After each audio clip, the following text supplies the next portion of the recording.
Hey everyone, welcome back to all my listeners. This is episode 11 in season 14.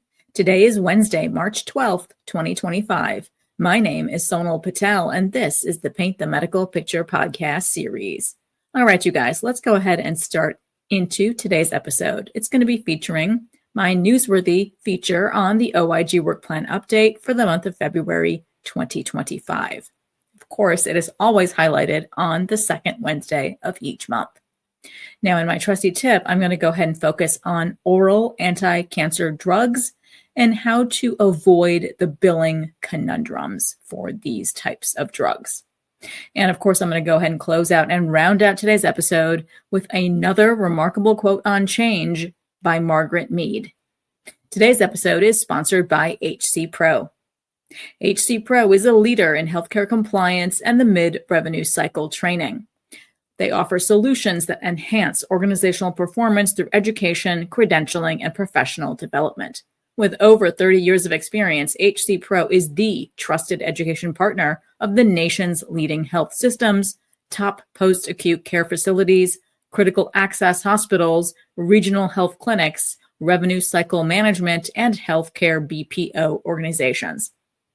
HCPro understands mid-revenue cycle training challenges and is committed to helping healthcare organizations fortify their teams to drive alignment, efficiency, compliance, and provide stronger reimbursements. Contact HCPro to learn more about their enterprise solutions at 1-800-650-6787 or visit www.hcpro.com. All right, you guys, let's get into it. So in today's Newsworthy, it's going to be featuring the month of February's OIG Work Plan updates. Now, there are a total of 4 updates to the OIG Work Plan for the month of February 2025.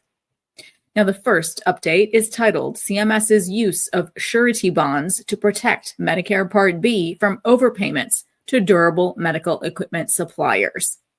Now, this report is expected from the Office of Evaluation and Inspections. To limit the financial risk that fraudulent suppliers of durable medical equipment, that's DME, pose to Medicare, CMS implemented a surety bond requirement in 2009 that held promise as a tool to, number 1, deter fraud, and number 2, recover overpayments. Now, for over a decade, the OIG has raised concerns about fraudulent practices among DME suppliers and has highlighted billions of dollars in potentially improper Medicare payments made to suppliers. In 2013, the OIG reported that CMS underutilized surety bonds as a tool to protect Medicare from overpayments to DME suppliers. CMS recovered only $263,000 from surety bonds of the $50 million in overpayments identified for collection between the years October 2009 and April of 2011. This evaluation will update and expand upon this work. The OIG plans to determine 4 things. Number 1, the total amount of outstanding DME overpayments that became eligible for surety bond collection in calendar year 2023. Number 2, they plan to determine the total amount of outstanding DME overpayments that have been collected and left uncollected from surety bonds. And number 3, the potential obstacles that DME Medicare administrative contractors, those DME MACs, and CMS face in collecting outstanding DME overpayments from surety bonds. And finally, 4th, the OIG plans to determine potential changes that could make surety bonds a more effective tool to deter fraud and recover DME overpayments. Now, this final report is expected in fiscal year 2026. Now, the second OIG Work Plan update for the month of February 2025 is titled National Institutes of Health's Compliance with Exclusive Commercial Licensing Agreements and Royalty Payments. Now, this report is expected from the Office of Audit Services. Now, the NIH licenses its inventions and intellectual property to private companies for further development and commercialization. Exclusive and non-exclusive patent licenses allow a company to develop and commercialize an NIH invention under appropriate circumstances for a specific use and according to applicable statutes and regulations. In return, when a licensee brings the product to market, the NIH collects royalty payments, which are usually based on the product's sales. The NIH then makes royalty distributions to NIH investors and NIH institutes and centers. Congress has expressed concerns over certain NIH royalty payments and separately private companies potentially profiting from NIH exclusive licenses for intellectual property that is invented by the NIH. The OIG will determine whether the NIH, number one, monitored compliance with its exclusive commercial licensing agreements, and number two, if the NIH collected and distributed royalty payments in accordance with federal requirements. Now, this final report is expected in fiscal year 2026. Now, the third OIG Work Plan update for the month of February 2025 is titled Congressional Mandate Non-Covered Versions of Part B Drugs in 2023 through 2024. Now, this report is expected from the Office of Evaluation and Inspections. Under the Consolidated Appropriations Act of 2021, Congress enacted provisions requiring CMS to remove non-covered self-administered versions of Cimzia and Orencia from Part B payment amount calculations beginning in July 2021. Through the same legislation, Congress required that OIG conduct studies to identify additional drugs for which non-covered self-administered versions are included in Part B payment amounts, and to determine whether they should be excluded from Part B payment amount calculations. In response, the OIG will conduct periodic studies identifying drugs for which non-covered self-administered versions were included in Part B payment amounts. In general, for the drugs that OIG identifies, CMS is required to remove non-covered self-administered versions from payment amount calculations in subsequent quarters if the exclusions would result in lower payment amounts. However, the statute gives CMS some discretion in addressing this requirement. This final report is expected in fiscal year 2025. Now, the fourth and final OIG Work Plan update for the month of February 2025 is titled Ensuring Dual Eligible Enrollees Access to Drugs Under Part D, Mandatory Review. Now, this report is expected from the Office of Evaluation and Inspections. Dual eligible enrollees are enrolled in both Medicaid and Medicare, and they receive prescription drug coverage under Medicare Part D. As long as Part D plans abide by certain limitations outlined in 42 CFR Section 423.120, Part D sponsors have discretion to include different Part D drugs in their formularies. As required under Section 3313 of the Patient Protection and Affordable Care Act, the OIG will conduct an annual study of the extent to which formularies used by Medicare Part D plans include drugs commonly used by dual eligible enrollees. This particular study will focus on Part D plans 2025 formularies. This final report is expected in fiscal year 2025. And now it's time for my best practice tips in Trusty Tip. So let's go over some compliance when it comes to billing oral anti-cancer drugs. So let's go over a few items in Trusty Tip that I think are really important. So, number one, billing codes. Number two, denial reasons and how to prevent them. Refill and documentation requirements, as well as one example of improper payments due to insufficient documentation. So those are just a few of the items that I'd like to go over. Now, before we dive in, there's been an update made to the improper payment report for 2023. Now, according to the 2023 Medicare Fee-for-Service Supplemental Improper Payment Data Report, the improper payment rate for oral anti-cancer drugs is a whopping 84%, with a projected improper payment amount of $49.9 million. Now, this report goes into some of the denial reasons. For the 2023 reporting period, and you might hear some familiarity from lots of my Trusty Tip episodes in the past. So, For the 2023 reporting period, insufficient documentation accounted for 7.3% of the improper payments, and there was something called other errors, which accounted for 92.7% of improper payments. So again, those percentages are what account for this large number of improper payments, right? That total $49.9 million. Now, let's go over some of the ways that we can prevent denials when it comes to oral anti-cancer drugs. There is specific coverage criteria that you should be keeping in mind. Now, if you have Medicare as your payer, you must meet all 4 criteria under Article A52479 for CMS to cover oral anti-cancer drugs.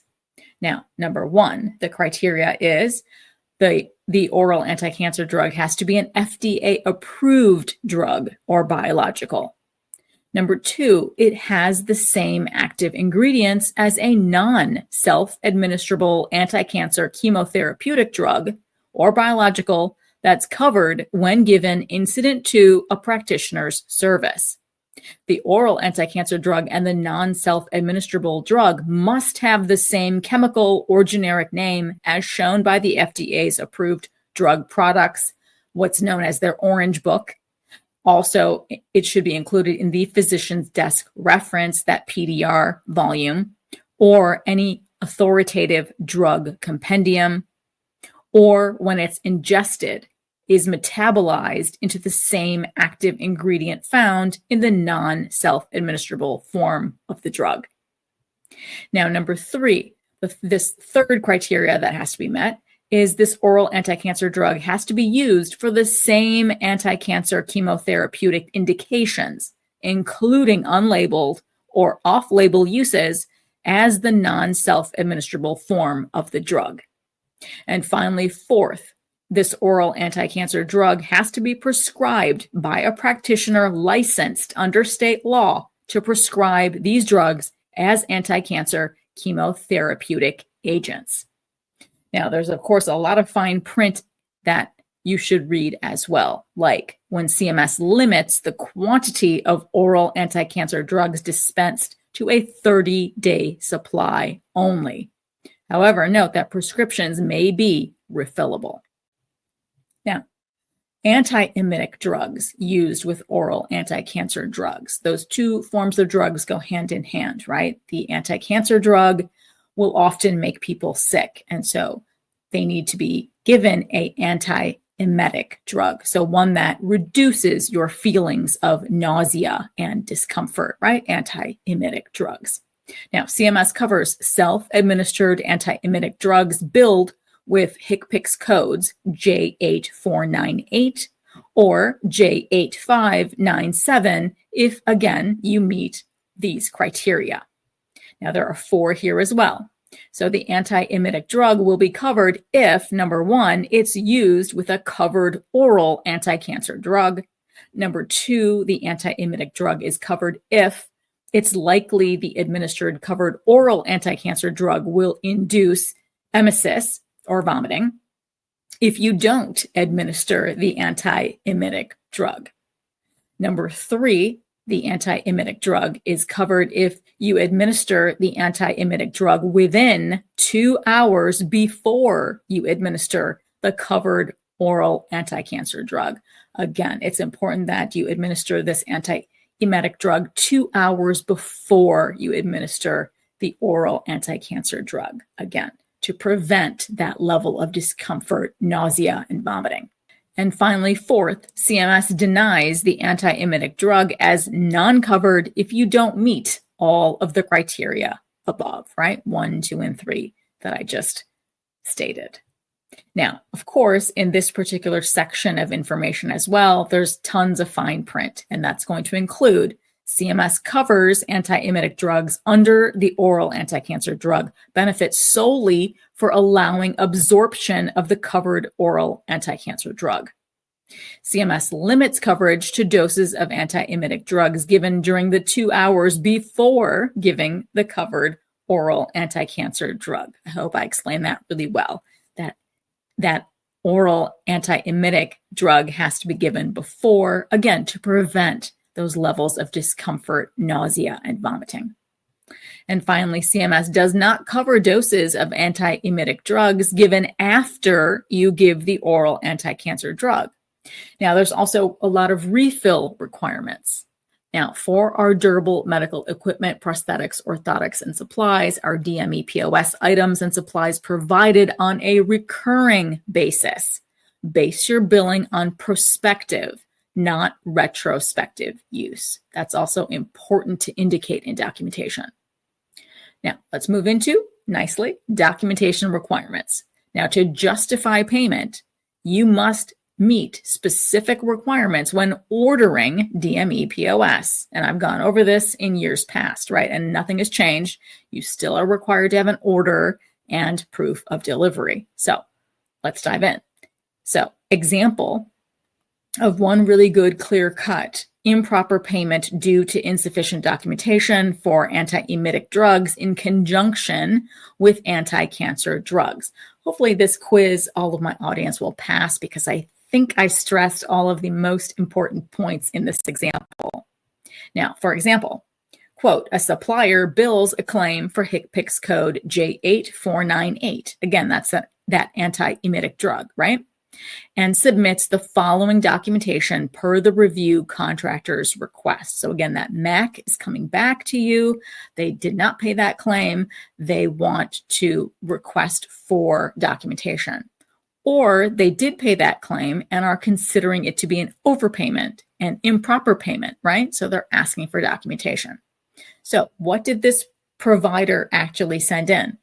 The provider sent in, number one, a standard written order, the SWO, with the correct HCPICS code on it, right? That J8498. So great job. That was correct.